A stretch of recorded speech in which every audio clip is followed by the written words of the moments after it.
Empowered people make informed decisions that lead to living a life without regret. This is Sara Kaki and Shawna Woods from Atlanta Divorce Law Group, and this is the Happily Ever After Divorce Podcast. Welcome to the Happily Ever After Divorce Podcast. I'm attorney Sara Kaki with Atlanta Divorce Law Group, and I'm joined by our very own managing partner, Shawna Woods. Shawna, today we are going to do a list again, and I think this list will be very helpful to mainly potential future clients of a divorce law firm or our clients, anybody that wants to be an informed consumer of legal services. What we're talking about is how are ways that clients mess up their own divorce case. And we're going to break this apart by having Shawna give us a list of top 10 ways, just so we can bring some humor to this and not keep it so heavy. Top 10 ways clients mess up their own divorce case. This is not because they want to mess up their divorce case. This is not because there's anything inherently wrong with them. But when tensions are high, emotions are high, and you feel like there's a lot at stake and you're feeling your identity is being threatened, and divorce can make a lot of people feel that way, that their identity is being threatened, there is an increasing need for control or an increasing need to get your fingers on everything that's going on. And sometimes it can be to your own detriment. So, Shawna, I am going to ask you to take us off with what is the top. Well, actually, let's start with number 10 and we'll work our way up, just like David Letterman used to do with his top 10 list. So what's one of the biggest ways clients mess up their own divorce case? Okay, so if we're going to start off with number 10 and work our way down. So yes. Number 10, flaunting a new relationship. Ooh, yes. That's rough, man. I got to tell you. Like, I know divorces can take a long time. Sometimes they can take years. And it is hard not to, for some people, to start a new relationship or start dating. But the fact of the matter is, it may not mess you up legally, but it is going to mess up that other person, and it's going to really delay the divorce case because you're dealing with someone else's psychological demons, right? Seeing you move on while you're actually still married. And if you have kids to boot, oh, Lordy. Right. You know, it is just a mess waiting to happen. But I cannot tell you how many times people will come to me, and they may have only been doing this about 3-6 months. When can I start dating? Right. And top 10, don't do. I think you're absolutely right. Once you push that button, that brings the resentment out in the other party. A divorce that could have been transactional, right? That could have just been a matter of attorneys negotiating some terms out can turn into all of a sudden something completely unnecessary and turn into litigation because the underlying factor is deeply emotional and psychological and has a lot of resentment built into it. It's a good one. Yeah. All right. What's your number 9? All right. My number 9 is staying in the victimhood. Ooh. And this is a hard one because it is rough going through a divorce, especially if you did not anticipate it. If you're not the one who wanted it, or if you're not the one who started it, or even if you are, and there's been some raw hurt feelings there. If you stay in your victimhood, you never take control of the situation. You are always giving your power and control over to somebody else, whether that's your attorney, whether it's the opposing side, whether it's the court. And at some point in time, you have to take control back of the situation. And I don't mean, be overly controlling. I'm talking about getting out of your own way. 100%. I think that if you don't release feeling like a victim of a situation, and I think most people at some point in their lives have felt that way. Very rare that anybody can say they've never in a situation felt like a victim, but hopefully higher level of awareness kicks in and you're saying, okay, this happened. This wasn't on my terms. It's not something I would have wanted. What's the next best thing I can do? But if you don't bring that awareness and you don't overcome that identity of I was a victim in my divorce, when your spouse stops listening to you being upset about it, stops listening to you saying how hurt you are about it, you will take that role and you'll start playing that role with your children. You'll start playing that role with your attorney, like you mentioned. And then that's usually how you see clients who go through multiple attorneys, because every attorney they encounter, they kind of take the perpetrator role of the spouse that let go of them, and they replace it with an attorney. Then they replace it with the next attorney, because they're perpetually now identifying themselves with the victim mentality, and they can't let go of it, and they want to play that role with anybody that will play along. And not only that, that role becomes so ingrained in them that they must be the victim. Right. And so they set themselves up for failure in the divorce by announcing, I am the victim in this. Yes. And deciding that's their role and that's what they're going to play. And the results will probably make you feel that, will validate that. Absolutely. Self-fulfilling prophecy on that end. For sure. So that was number 9. So what's your 8th? Okay. So my 8, you kind of hit on that. My number 8, you actually hit on it a little bit. Hiring the wrong attorney.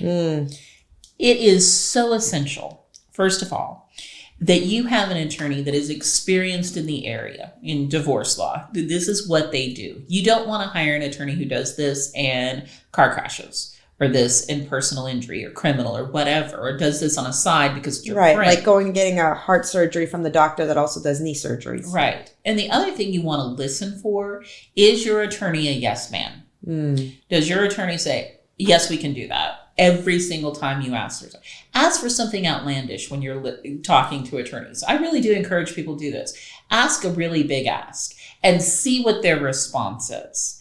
Because what you're trying to do is not only hire somebody who's going to advocate for you, sure, but you're also going to have to hire somebody who's going to give you that gut reality check, right? So that you don't end up in litigation when they're telling you, oh, absolutely, right, we can get 80% of the assets. You know, hiring the right attorney for getting the job done is essential. I 100% agree. And I think if there's one criteria is this person that you're looking to hire dedicated to making you a conformed consumer of the legal services? Every step of the way, do you feel informed on the cost benefit analysis of your decisions? The decision at the end of the day is yours, but are you feeling informed on gains and consequences?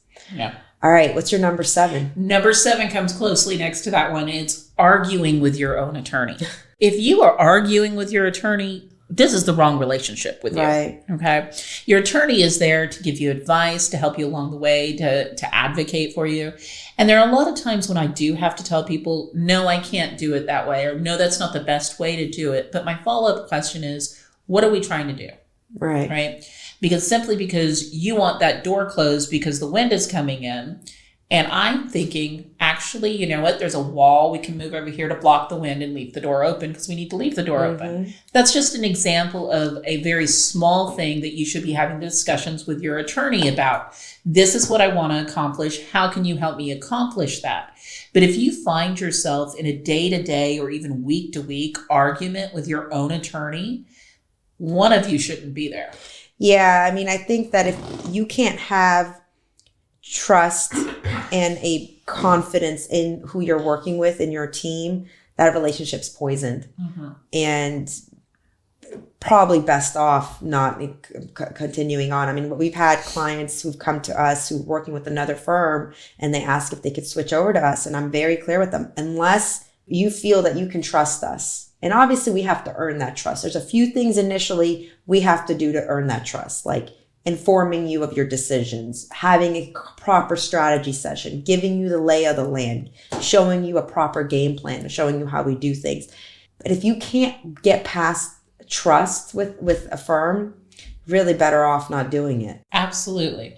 I don't think there's anything worse than going through a divorce, not feeling that you have someone in your corner. Someone in your corner, but also the people that you can depend on to say, hey, you need to stop. Or let's go forward, right? You have to be able to have that kind of trust, to have them call you out, right, when you're doing something that is detrimental. All right, Shawna, what's your number 6? Number 6. Ooh, and this is a good one. Involving the children in the divorce process. Oh, boy. Absolutely one of my least favorite things. Yeah, it's an eek one. It's an eek one. It is so bad. And we're talking about using your kids as spies for the other person. You know, what's going on at dad's house? What's going on at mom's house? Who was at mom's house? What did you guys go do? right? Instead of just letting the conversation flow naturally. Right. Or using them as a sounding board, right? I get this all the time. My kids deserve to know the truth. Mm-hmm. I hate that. No, your kids deserve to be kids. Right. Your truth is your truth. Right. Your spouse's truth is your spouse's truth. And then there's this whole other truth that the kids get to have all to themselves. Right. So overly involving the children, not only is that going to tank your divorce case, it is going to set your children up for failure in the future. And it may very well set you up to lose custody of your children. It's called parental alienation, folks. All right. What's your number 5? All right. My number 5 is agreeing to terms you should not. Okay. Okay. And this comes from when somebody's getting worn down and they're impatient and they just want it over and they just want it done. And either they feel guilty or they're ready to move on and flaunt that new relationship. And there's something in there they don't quite like and they really can't live with and they haven't done the math, but they just want it over, so they're going to agree to it. Mm-hmm. That is a classic example of why people come back to me on modifications to say, can you fix what I did? And a lot of times I have to say, no, I cannot. Yeah. Right? Once you've separated out those assets and debts, and for the most part, once you've set spousal support, those things are probably not going to be undone. Assets and debts are not going to be undone. Spousal support's a big fat maybe. But do not agree to terms that you do not understand or that you do not think that you can do in the future. There's no second bite at the apple. We see this all the time with modification cases where they've agreed to something that they never believed in or wanted, but they're like, everything else was set, everything else was good. I just figured we could change this later, or we kind of had an agreement amongst the two of us that we would, just deal with this later, and it usually doesn't turn out. No. Okay, so what's your number 4? Number 4, acting out in anger. Okay. Kind of the flip side of settling for things because you just want to go along to get along, you just want this over, refusing to enter into a good settlement agreement because you're pissed off about something. Usually about something somebody else said, about maybe they're in a relationship, about something that happened with the kids. It's a good settlement on the table, but you're so angry. You're so wrapped up in that anger that you can't let it go and you lose the good deal. That's, unfortunately, we see that a lot where the attorneys in the office, the paralegals are like, oh my God, we got everything that they initially asked for. And more. And again, going back to the whole victim not being able to let go of being the victim, it's everything that intellectually and reasonably that was on the table that you said that you wanted, you get, but emotionally, something you're not done. Yeah. And it could come from resentment, but that's why therapy is so important during this process. All right. What is your number 3? My number 3, that was kind of a twofold. Hiding assets or refusing to turning over documents. Oh, yeah. Talk about our office or any office. This is a very kind of well-known joke among family law attorneys that our clients will not produce documents to us, right? Mm-hmm. Now, every once in a while, I'll have a client who is the most organized, love them. They will come to me with, here's my files, here's everything that you've asked for, here's everything they've asked for, here's it in dates and times and coded. And let me tell you, they keep their attorney's fees down doing that. Yeah. But the vast majority of people we're having to follow up with, not just us, this is a very common thing that people do. Why did they ask for that? Well, how come they have to have it? Well, is the court going to make them? First of all, yes, the court's going to make you. Okay, yes. So the vast majority of time, unless your attorney has told you there's a valid objection, you're turning over these documents. Just get them together. Just face it. It's something you have to do, like taking down Christmas decorations after January 1st. You just have to suck it up and do it. Yep. It really is a suck it up and do it kind of thing. And the reason I'm putting this in with hiding assets, because a lot of the time people aren't hiding assets. And let's face it, a lot of time we just don't want to do it. It's a lot of work. But what happens is the other side now thinks you're hiding assets. Mm-hmm. Oh, you don't want us to see your credit card statements from 2 years ago. What did you buy? Who did you buy it with? Right. Right. There's so many unknowns here. I tell you, transparency is the key to getting a divorce over quickly. I think that also a lot of times when one party just wants to give you a hard time being divorced, is a classic way they do it, is just by forcing you to produce a lot of stuff that they know is a headache and they know is just going witch hunting. But it all goes back to what we've talked about in previous episodes. What meaning are you going to attach to the fact that you have to produce this? If you just attach the meaning of the same thing that just Shawna said, you know what? It's January 1st, have to take down the Christmas tree. It's part of the process. If you just treat it as like, this sucks, but it's part of the process, I have to do it, then all that emotional resistance won't eat you up. And that emotional resistance is actually taking a lot more energy out of you than just doing it. So just do it. And, you could save a lot of attorney's fees if you participate in that process yourself. Yeah. All right. I think we're down to number 2. Number 2. And this one's a big one. And not a lot of people do this anymore, but when they do it, they do it spectacularly. Acting out on social media. Oh boy. You know how I feel about all that. I do know how you feel about it. And quite frankly, I think we're all at that stage right now where we're sick of it. This vague booking, but acting out on social media can be posting things about being in a relationship with a narcissist, right, and then welcoming the comments and engaging in the comments and relishing in this, or doing some vague posting about, I wish I had a good co-parent, and da-da-da-da-da. That's helping no one. First of all, the people who are in your comments and they're giving you suggestions, they don't know anything about your case, about the law, or about what we're trying to accomplish. So stop trying to get validation from the crazies on social media. Period. Yes. Secondly, I'll use it in court against you. Hands down, I have won and lost cases on Facebook postings because people can get that ridiculous and the judges are looking at you. It is like you are standing in the middle of town square, airing out your dirty laundry for everyone to see. And it's not pretty. And at some point, if you have kids, they're going to see it. They're going to see it. Your aunts, your uncles, your cousins, by the way, your future employers, right? Your future relationships. All of these people are going to see what you're doing and think that you're being sly. Let me just tell you, you're not.